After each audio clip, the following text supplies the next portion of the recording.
Movie के start में हम देखते हैं एक बुरे आदमी को जिसका नाम काल है। उसके साथ एक प्यारा सा डॉग भी होता है। वो दोनों अपने लिए एक नया घर ढूंढते हैं। वो कई घर देखते हैं लेकिन उन्हें कोई भी घर पसंद नहीं आता है। अंत में उन्हें एक घर पसंद आता है और वो उसी घर में शिफ्ट हो जाते हैं। काल की फैमिली में सिर्फ उसका डॉग ही था। वो अपने नए घर को अच्छे से अपने तरीके से रहने के लिए सजाते हैं।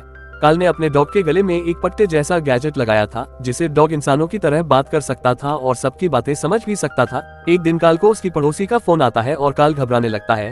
ये देखकर डॉग इसका कारण पूछता है तो काल उसे बताता है कि हमारी पड़ोसी मिस माया मेरे साथ डेट पर जाना चाहती है क्योंकि वो मुझे पसंद करती है। और ये सुनकर डॉग हैरान हो जाता है।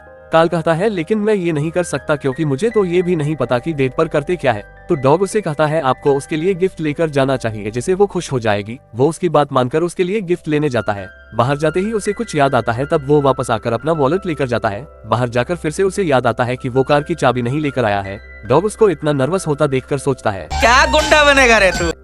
कुछ देर बाद जब वो वापस आता है तो बहुत सारे गिफ्ट लेकर आता है जिसे देखकर डॉग हैरान हो जाता है। काल अपने ऊपर परफ्यूम छिड़कता है तो उसकी स्मेल से डॉग की हालत खराब हो जाती है और वो इधर से उधर लोटपोट होने लगता है। फिर अपने नाक बंद कर लेता है। फिर काल अपने डेट के लिए उसके साथ डांस की प्रैक्टिस करता है। वो उसे अपने सामने बैठाकर बात करने की प्रैक्टिस करता है ताकि वहाँ जाने पर उसकी बेइज्जती ना हो। कुछ देर बाद काल अपने बालों को काला करके डॉग के सामने जाता है तो डॉग उसे देखकर तू है कौन रे और उसके ऊपर भौंकने लगता है। तो काल उसे बताता है कि ये मैं हूँ तुम्हारा दोस्त काल। तो डॉग उसकी तरफ ध्यान से देखने लगता है। तो काल कहता है ये बाल कलर करना मुझे बिल्कुल अच्छा नहीं लगता है।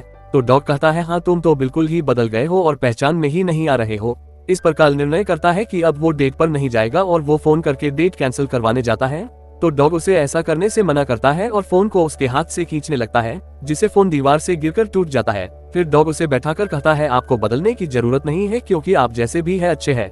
फिर वो काल से कहता है वो आपको जरूर पसंद करेगी क्योंकि आप बेस्ट है। काल उसकी बातें सुनकर एक लंबी सांस लेता है और उसे थैंक्स कहता है। उसके बाद वो डेट पर जाने को तैयार होता है और अपनी वाइफ एली की फोटो देखता है जो सालों पहले गुजर गई थी। काल कहता है ये मेरे लिए एक नई शुरुआत है पर तुम हमेशा मेरे दिल में रहोगी क्योंकि तुम्हारी जगह कोई नहीं ले सकता है। ये कहकर वो उदास हो जाता है। काल जब जाने लगता है तो डॉग भी उसे साथ में जाने को कहता है। तो काल उसकी बात मान जाता है और दोनों एक साथ मिस मेयर से मिलने जाने लगते हैं। इसी के साथ ये मूवी एंड हो जाती है।